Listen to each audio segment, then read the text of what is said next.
ako sa iyo, bakit ka umalis doon? Nga kasi alam naman natin na si Ma'am Ruth ay mabait naman, di ba? Bakit ka umalis? Nga maayos naman yung pagprato nila sa iyo doon. Kasi po nahirapan lang po ako sa school.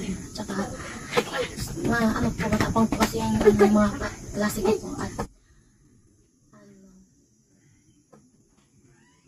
At kaya din po ako umuwi kasi namiss ko na din po yung pamilya ko.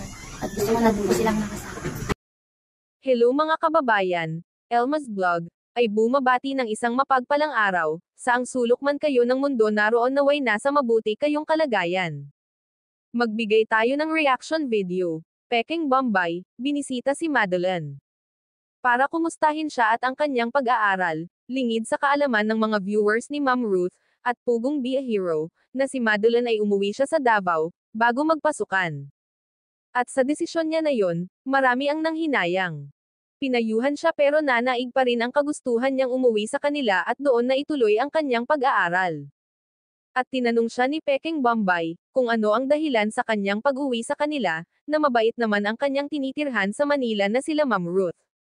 Ang sagot ni Madeline, kay Peking Bombay, na may problema din siya sa kanyang mga kaklase, baka hindi nga sila magkasundo, at malungkot lang siguro siya. Dahil pagdating ng bahay galing sa school, wala siyang kausap. Hindi kagaya kila Maylin kahit malayo sa pamilya nila. Nag-enjoy sila kasi may kausap sila at masaya, ay namiss din ni Madeline ang kanyang pamilya. At pinayuhan din si Madeline ni Peking Bombay na pagbutihan ang pag-aaral niya habang bata pa siya. Mag-aral muna at wag mag-boyfriend, unahin ang pag-aaral, tulungan ang sarili bago makatulong sa iba.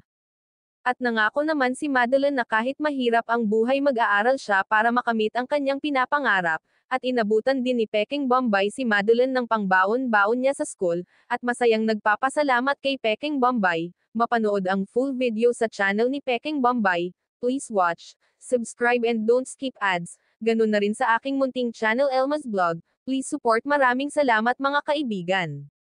God bless us.